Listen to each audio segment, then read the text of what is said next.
أعوذ بالله من الشيطان الرجيم بسم الله الرحمن الرحيم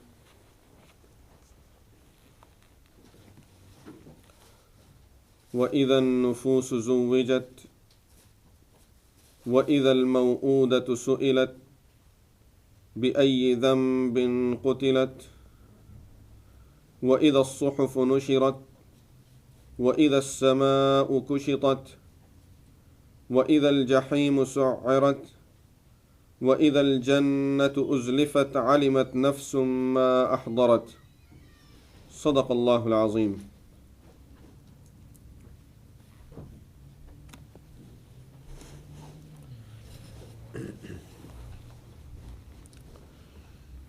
In our last session we talked about the first 5 ayahs of Surah At-Takweer, إذا الشمس كورت.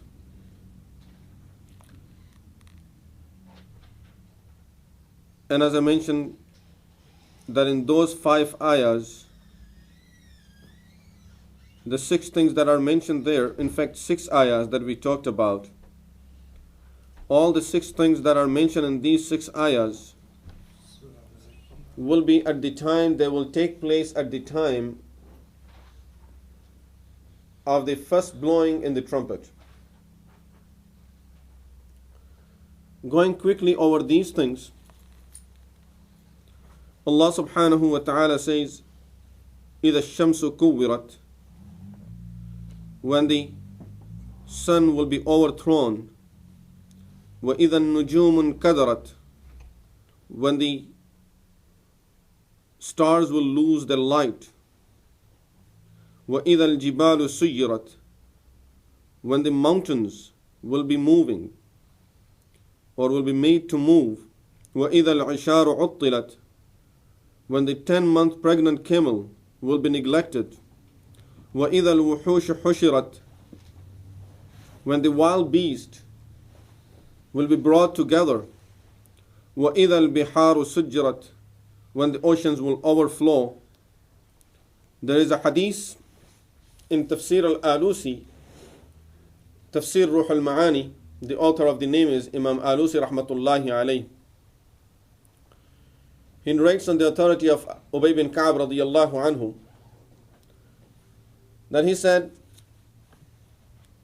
these 6 things will take place before the day of judgment, and the sequence will be بَيْنَمَا النَّاسُ وَفِي أَسْوَاقِهِمْ, people will be in their regular business, trade, as they normally walk every day out of their home, go to the market, to their business place.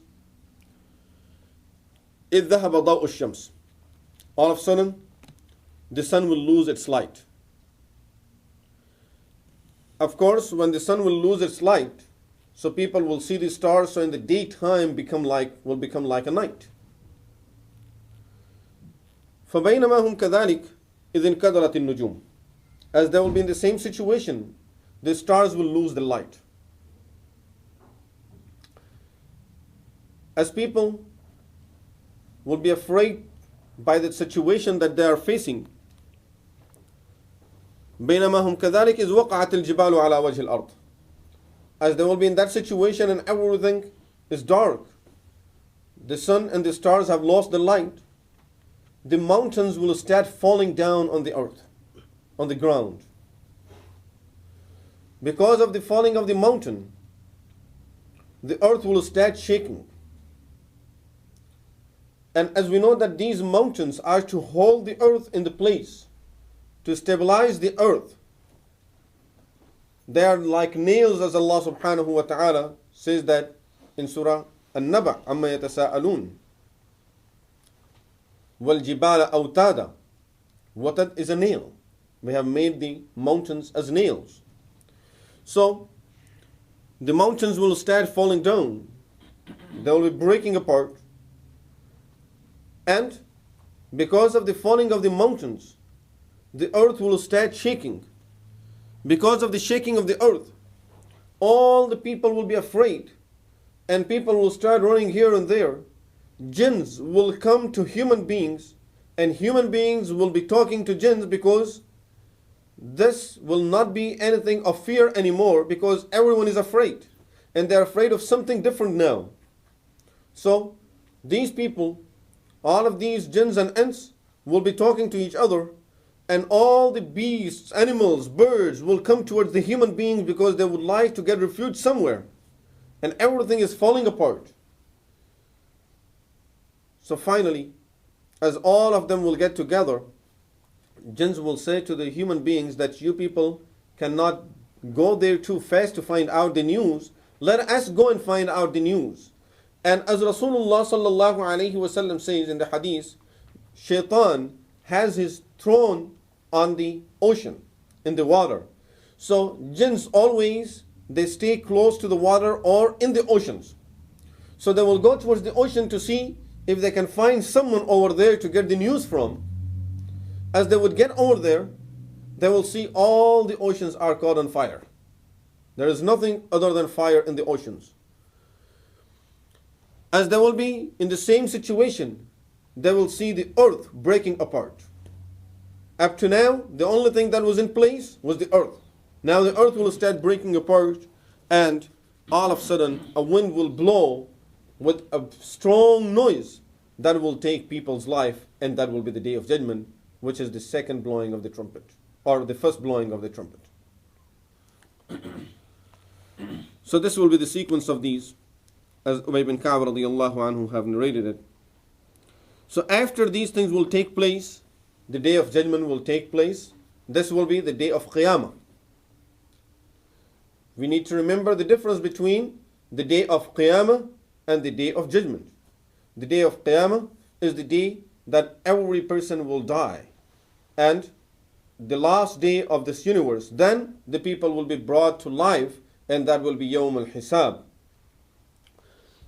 As people will be brought back to life, of course, a lot of things will be taking place. People will come out of their graves, and they will start walking to find where to go, and all the human beings will assemble in one open space because everything has broken apart before that, and the whole world is just one open space. As Allah subhanahu wa ta'ala says in Surah Kahf, إِنَّا جَعَلْنَا مَا عَلَى الْأَرْضِ زِينَةً لَهَا لِنَبْلُوَهُمْ أَيُّهُمْ أَحْسَنُ عَمَلًا. Whatever you see in the universe is just a beauty of this life, to test people and see who would do the good deeds and who will forget Allah subhanahu wa ta'ala because of these things. وَإِنَّا لَجَاعِلُونَ مَا عَلَيْهَا صَعِيدًا جُرُزًا. Whatever is on the earth will all be destroyed, and the whole world will become one open space. صَعِيدًا جُرُزًا. It will be just an open space. So people will assemble over there, they will get together over there, and now the judgment will start. A lot of details are there for the judgment and the day of judgment. Here Allah subhanahu wa ta'ala mentions few things that will be taking place on the day of judgment. وَإِذَا النُّفُوسُ زُوِّجَتْ. The first thing is an-nufus. Nafs means a life, a human being, a person. An-nufus zuwijat, all the souls or all the human beings will be separated in groups. According to Mufassirin, this means that every group of people will be together, like virtuous people will be together. Anbiya alayhimu salatu wassalam will be in their groups. Sulaha will be in their group. Shuhada will be in their group. Kuffar will be in their groups. So all the people will get into their groups. Zawwaja yuzawwiju means, we call it to marry. Zawaj is marriage, which means to put two things together, two people together. Nufus zuwijat, people will be put together. Human beings will be put together. Put together how? In their own groups. So no person will be allowed to go and join other groups. Here in this life, we claim to be part of other groups and we join any group. Especially, you see the politicians. They will go to the school and talk about education. They will come to our masjid and will pray with us. They will go to the church and they will worship like those Christians. They will go to the synagogues and admire Jews and their ibadahs. So wherever they go, they pretend that they like this group, they love this group, and they are with this group. But over there, each person will be only with the group that he really belongs to. As Rasulullah sallallahu alayhi wasallam says in the hadith, that on the day of judgment, every person, al-mar'u ma'a man ahabba, every person will be standing with those people whom he loves. This hadith was mentioned when a Sahabi came to Rasulullah sallallahu alayhi wasallam and he said, Ya Rasulullah, sometimes we love people and we cannot be with them. In his heart, he meant that I love you, Ya Rasulullah, I cannot be with you. And especially in the Akhirah, Ya Rasulullah, I won't be able to stay with you because you will be too high in the Jannah and I can't get closer to you, no matter what I do. Rasulullah sallallahu alayhi wasallam said, Al-mar'u ma'a man ahabba. Every person will be with those whom he loves. According to the hadith, that will be one of the happiest days Sahaba have seen in their lives, because they all loved Rasulullah sallallahu alayhi wasallam. And they all figured out from this hadith that inshallah, because of our love for Rasulullah sallallahu alayhi wasallam, we will be with him. But at the same time, this hadith tells us that whichever group we love, God forbid, a person loves any group of non-Muslims, in spite of being Muslim, that person will not be allowed to stand with those Muslims. He will be only allowed to stay with those non-Muslims. And in another hadith, Rasulullah sallallahu alayhi wasallam says, Man tashabbaha biqawmin hushira ma'ahum. Whoever resembles any nation will be brought on the day of judgment with those people. If the resemblance through our physical dress, actions, everything that we do in our life is of Muslims, of virtuous people, we will be allowed to go with them, otherwise we won't be allowed. So two conditions. One is our resemblance. The second is our love. If one of the two is missing, that person will not be allowed to go and be with those people on the day of judgment. So وَإِذَا النُّفُوسُ زُوِّجَتْ, when groups are put together, people will be put in their own groups. وَإِذَا الْمَوْءُودَةُ سُئِلَتْ. Now when all the groups are put together, وَإِذَا الْمَوْءُودَةُ سُئِلَتْ. When the girl buried alive will be questioned, بِأَيِّ ذَنْبٍ قُتِلَتْ, for what sin she was killed. Maw'uda. Maw'uda is the girl that was buried alive. What means in the Arabic language, the word what is, Maw'uda is driven from the word what, and what means a lot of burden. And the girls that were buried alive, they are called Maw'uda because they were thrown under the ground and they were buried under so much dust that because of the weight of it and because of the burden of it, they would die. So they are called Maw'uda. The ayah says, those girls that were buried alive will be questioned, بِأَيِّ ذَنْبٍ قُتِلَتْ, for what sin she was killed. Most of the people who will look at the translation of the ayah will have a question, that why she is questioned. Why not the person who have buried her alive? She did not do anything wrong. Why is the questioning directed to her?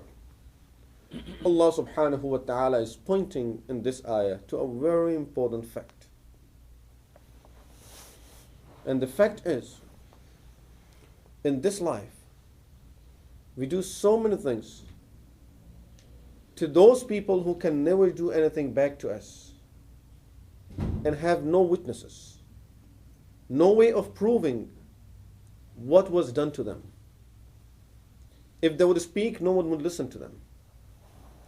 No one would like to listen to those people either, because they have no power of speech, they have no way of conveying their message, and their message seems to be so weak that we cannot trust them, we cannot take their words for it.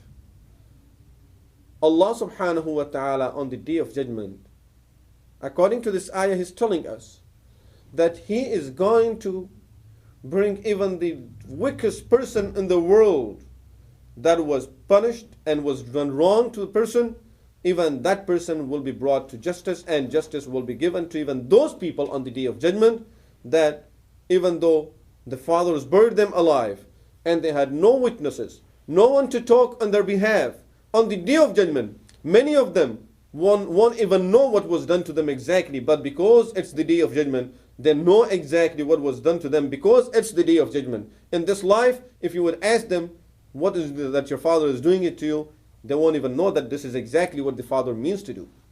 But even justice will be brought to those people, those with children who are buried alive and they don't even know what was done to them. That simply means any type of wrong deed will be brought up on the day of judgment. The second thing that Allah subhanahu wa ta'ala is telling us in this ayah, وَإِذَا الْمَوْءُودَةُ سُئِلَتْ. The girls buried alive will be questioned, as Allama Alusi rahmatullahi alayhi says in his tafsir, that these girls will be questioned and not the person who have buried them, because Allah subhanahu wa ta'ala wants to show His anger on those fathers who have buried their daughters alive, that He does not even want to talk to those fathers. He doesn't want to talk to them. So He's not going to question them. They're standing. He is brought to Allah subhanahu wa ta'ala, and his daughter is brought there, and Allah subhanahu wa ta'ala will ask the daughter, tell me, what did your father do to you? And he doesn't even want to talk to the father. He will throw them right into the hellfire. وَإِذَا الْمَوْءُودَةُ سُئِلَتْ. And as we know, it was the custom in Arabia that they used to bury the daughters alive. As a person came to Rasulullah sallallahu alayhi wa sallam, he said, Ya Rasulullah, I don't think that Allah will ever forgive me. Rasulullah sallallahu alayhi wa sallam said, why would you say this? Ya Rasulullah, my sins are way too many and too big. I don't think Allah will ever forgive me for my sins. He can forgive anyone else, but not me. Rasulullah sallallahu alayhi wa sallam said, but tell me, what was your sin? Allah will forgive any sin. What was your sin? He said, Ya Rasulullah, in the days of Jahiliyyah, before becoming Muslim, I had a daughter. When I had that daughter, I was out of my town. When I left, my wife was pregnant. When I came back, I asked her about my daughter, about the delivery and the child she has delivered. So she said the child have died. She made an excuse. After some years, once she asked me, and she gave our daughter to our neighbor in order for them to take care of her. So when I came back after a few years, she asked me, she said, see the beautiful girl that our neighbor had? Would you like to have one like her? I said, yes, why not? She's so pretty, nice girl, you know. I wish if we have one like her too. So after confirming it from me many times by talking to me again and again about the situation, finally one day she came up and she told me that this is our daughter. Remember the time when you went out on a journey and I was pregnant? This is our daughter. I loved it in the beginning, but later on something came to my mind and I said, no, I'm not supposed to have a daughter. So therefore, when she was about 6 years old, one day I took her with me and I dug a big hole like a grave. I threw her in there. As I was digging the grave for her and the hole for her, She was cleaning, the dust was getting on my clothes, on my beard, and she was cleaning my clothes, and she was telling me, Dad, what are you doing? Your clothes are getting dirty. And I continued digging the hole because I knew I cannot have a daughter. It's the custom. And these customs and traditions make the person do anything. As I heard people saying, which is very true, that traditions and customs are a religion by itself. When the person starts following his traditions and his customs, it's just like if he's following a religion. And for customs and traditions, the only proof that person needs is وَجَدْنَا آبَاءَنَا كَذَلِكَ يَفْعَلُونَ. We have found our forefathers doing it. And because of people of our nation, our background, our forefathers doing it, we do it just on that base, and the person is not willing to hear anything else against that. So, the 6-year-old girl, and you can imagine, beautiful girl, 6 years old, how innocent these children and especially the girls are. And he's digging the hole for her, and she's cleaning his clothes, and finally he says, I threw her in there, and I started putting the dust on her. So she asked me, Dad, what are you doing to me? So I quietly kept on throwing the dust on her, and she finally realized that I'm trying to kill her. So she says, Dad, you don't have to keep me with you. Dad, just let me go. I can go and live with someone else. I used to live with those people before. I can go and live with them. I'm not going to be a burden on you. Just let me go to somewhere else. I'll live my own life. But without hearing a word from her, I buried her alive. And up to this day, I can remember her crying when she was getting buried, and she was crying, and her cry when she was dying. Hearing this, Rasulullah sallallahu alaihi wasallam started weeping. And how could you do this to your child? So this is how they had the tradition and their custom of burying their children, their daughters alive. According to the histories, some of them used to bury them just from the very first day. Even to the extent that sometimes the parents used to keep the hole ready. And mothers at the time of delivery, if they would see that this is a baby girl, they will just throw her in that hole and bury her alive.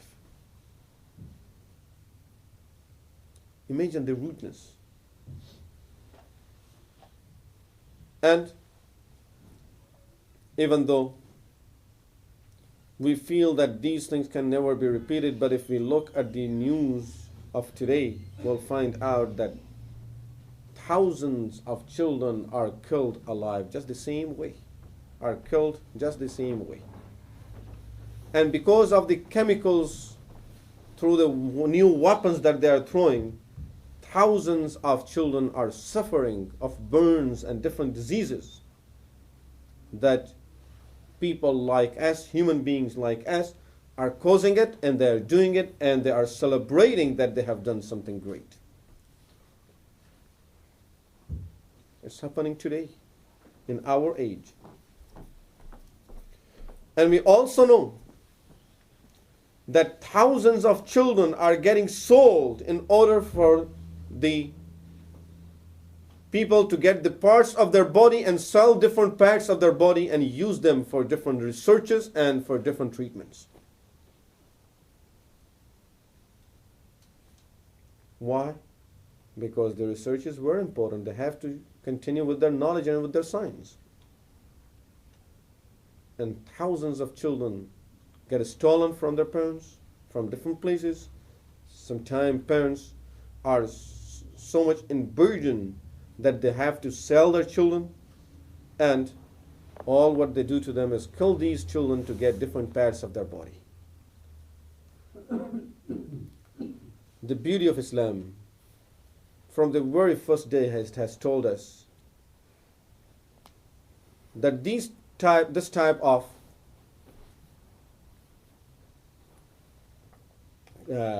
transplanting, or what you call it, passing the different parts of the body, the donation of these organs is not allowed. Because even though nowadays we find it in the hospitals, we find it ready, but in order for people to make it available for us, they don't only use the right sources, they use any source, because there are people who want to make money. And if they can make money by selling the organs of the children and kill those children, they do it. So, even though it was that Jahiliyyah, but similar Jahiliyyah is getting repeated. In fact, it's worse Jahiliyyah that we see nowadays, when these children are suffering of different things and disease and burns, and they have to die in that situation, spend years in that situation. Nations are sick and in the hospitals and handicapped just because of what these people are trying, the chemicals and medicines that they have to try on people. So anyway, this will be also part of that question on the Day of Judgment. I don't remember the name of the book. The book is written in America. Inshallah, we'll get the name of that. The book is written in America by one of the people who is in the country, and he was involved in the government also, and is a native of this country. He says in that book that even the AIDS did not stand by itself. He said, according to the American Army and their scientists, AIDS started from animals. He said this disease and the germs that this disease carry can never be established and stayed in animals. He has proven that they can never be established and stayed from animals. He said animals throughout the history have been doing this type of act. That every animal will go to other animals and animals will stay together, sleep together. He says they never caught this disease. He says this disease is man-made. And he says the first time they made this disease was over here in this country. And they applied it first in Africa by vaccinating people over there, saying that they have a lot of diseases spreading, and vaccinating them with type of vaccination that carried these germs of AIDS over there. And this is how they started spreading it. Anyway, this is all part of Maw'udatu Su'ilat. The girls buried alive will be questioned that for what sin, بِأَيِّ ذَنْبٍ قُتِلَتْ, for what sin she was killed. And all of these people will be questioning on the Day of Judgment for what sin they were killed. What sin they have done for which they would go and apply these type of medicines on them that will carry these germs of diseases. وَإِذَا الْمَوْءُودَةُ سُئِلَتْ بِأَيِّ ذَنْبٍ قُتِلَتْ. How did this start of burying the daughters alive, and how did they get this idea of doing it? Inshallah, we'll talk about it after Salah. أقول قولي هذا واستغفر الله لي ولكم ولسائر المسلمين والمسلمات وآخر دعوانا الحمد لله رب العالمين. أعوذ بالله من الشيطان الرجيم. بسم الله الرحمن الرحيم. وإذا الموءودة سئلت بأي ذنب قتلت.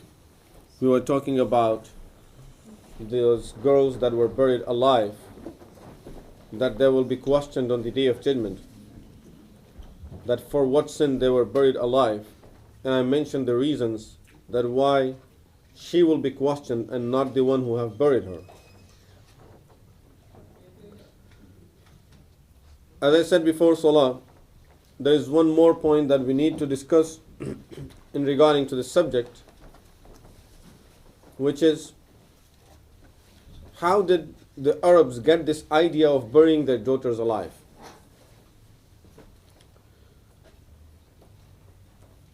According to Tafsir Ruh al-Ma'ani, he says that there was a clan of Arabs that was called Rabi'a.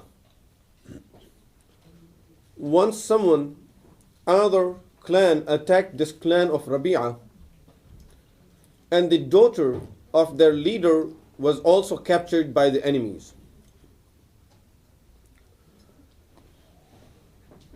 when he got his daughter back, or in fact, after that they were doing some treaty between the two clans.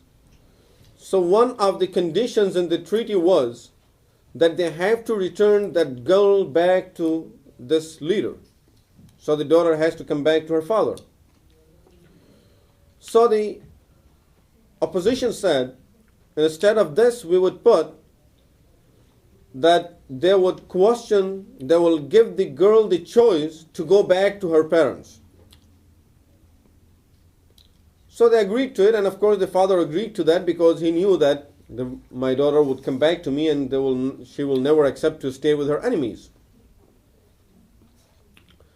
But when they asked her, because she was already living with a person there, when they asked her, she decided to stay with that person and not to go back to her parents. So this leader of Rabi'ah, he was so upset, and he said, daughters normally, if they get into that situation, it will be difficult for them to come back to their fathers because they can't show their face to their fathers with being lived with another man. So he said, even in future, the same thing can be repeated in these different clans. So he said, he asked all the people in his clan to start killing their daughters, and this is how this tradition started.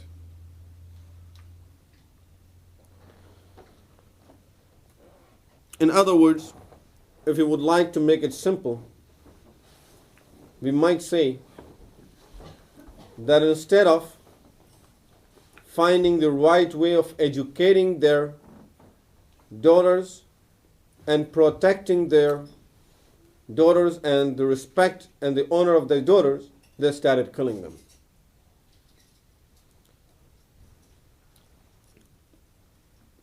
وإذا الموءودة سئلت بأي ذنب قتلت وإذا الصحف نشرت.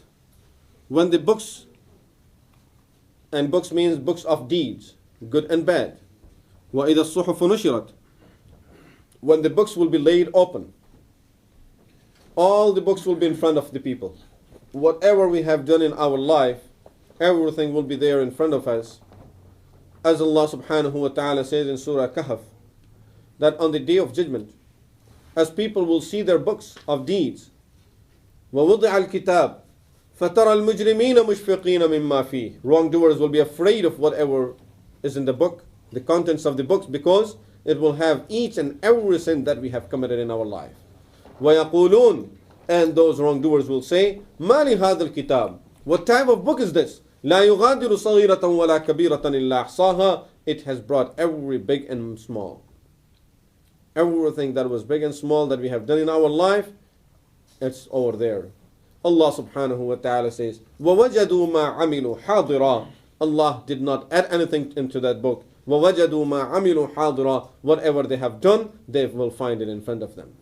وَلَا يَظْلِمُ رَبُّكَ أَحَدًا. Allah does not wrong any person. So, وَإِذَا الصُّحُفُ نُشِرَتْ. There was a time when people used to object to this belief of our iman. This is our iman, this is our aqidah. That all the books will be presented to people and everything that we do in our life will be presented to us on the day of judgment, that this is what you have done.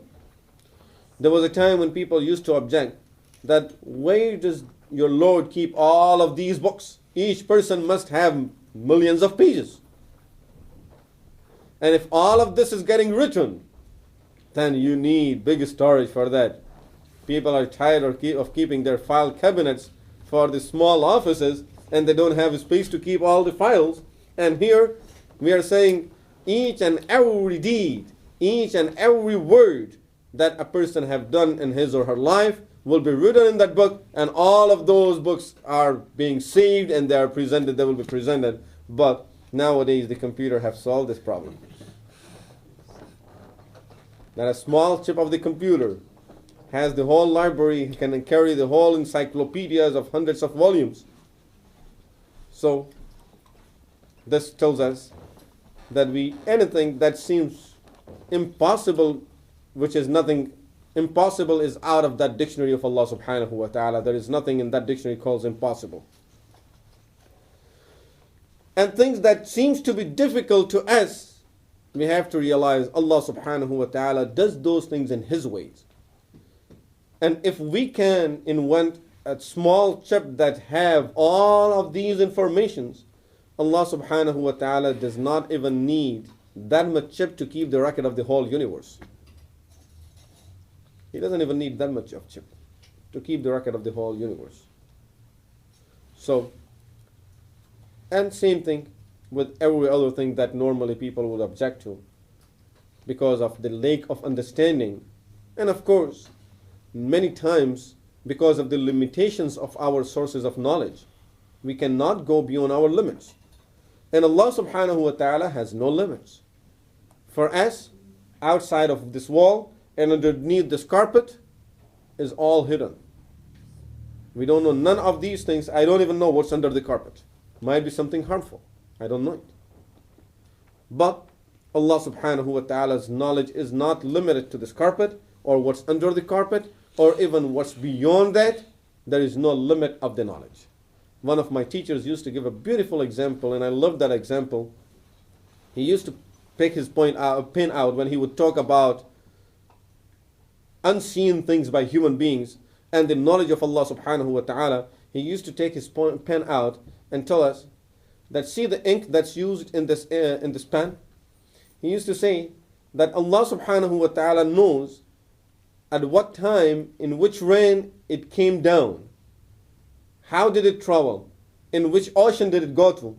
How did it get to the person who used it in this ink? And what other drops of water came with it, and where are the other drops of water now? And where this water was mixed, this water that's used in this ink, where was it mixed? And how it was driven from there? And after getting written, after writing from it, which drop of the water will be used for what writing? He says all of these details are there. Allah subhanahu wa ta'ala knows all of these, which simply means no limit.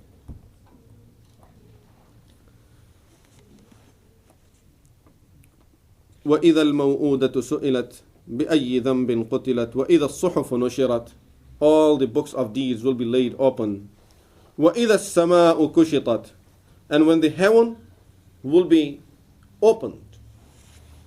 Kashata means to take off the clothing, and therefore some people have translated this وَإِذَا السَّمَاءُ كُشِطَتْ.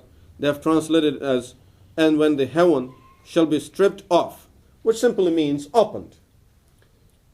And opened means up to this point and up to the day of judgment, there is a barrier between this world and the heaven and what's beyond the skies.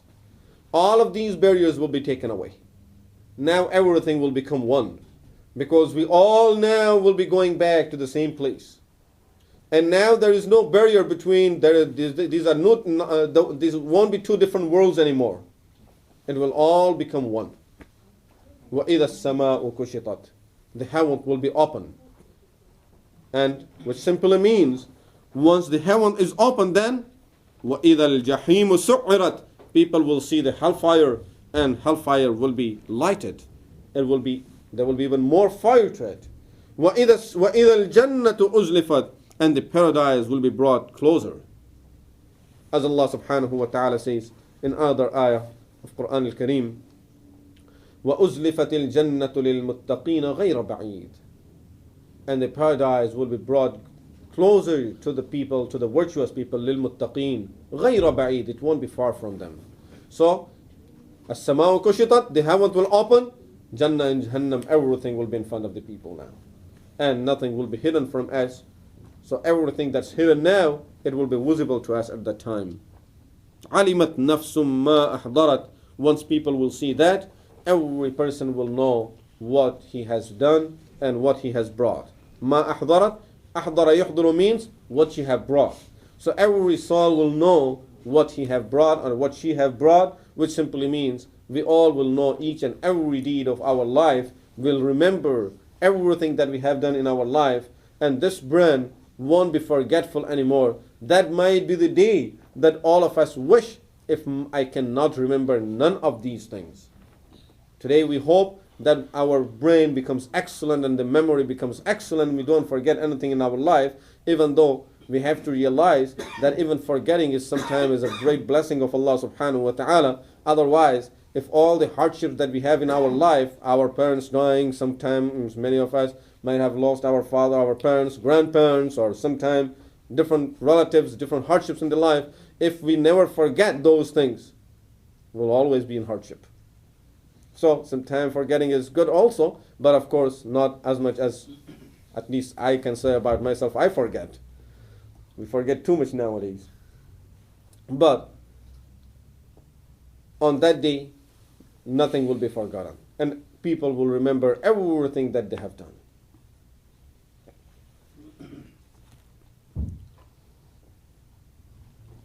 There is an ayah of Quran al-Kareem that I'm trying to remember. Allah subhanahu wa ta'ala says, on that day,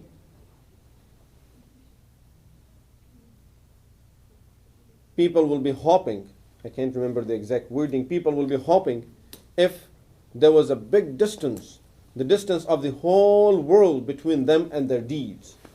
They would like to see their deeds far away. If they're in the east, they would like their deeds to be in the west, so that they can see their deeds and no one can judge them for their deeds. But unfortunately or fortunately, that's the only thing we will have with us from this universe. The only thing we have from this world with us will be our deeds, nothing else. As Rasulullah sallallahu alayhi wa sallam says in the hadith, every person has three friends in this life.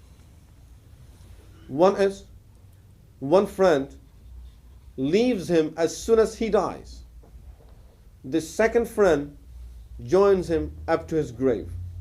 And the third friend goes with him from this world and continues the journey with him and stays with him forever. The first friend is the wealth. As soon as we die, the wealth leaves us alone. Now it all belongs to the other people. The second friend are our relatives, friends, and all of these people. They come with us up to our grave. Then they leave us. No one is willing to come with us under the ground. The third friend are our deeds, and these deeds will join us even in the grave, and they will stay with us. So Allah subhanahu wa ta'ala is reminding us of this fact, that we should choose these friends. Alimat nafsum ma ahdarat. Everything else will leave us alone. The only thing that will come with us are our deeds. So we have to be very careful. What deeds are we carrying with us when we are going on that long journey? We need to remind ourselves every day. We all are going for that journey. Normally when we go on a journey, how careful we are what we take with us and what we don't. Anything that we feel we will have problem within customs, we won't take it. If we have any idea that they might give me hardship because of having this, carrying this thing with me in the customs, I won't take it with me. It's better to leave it back.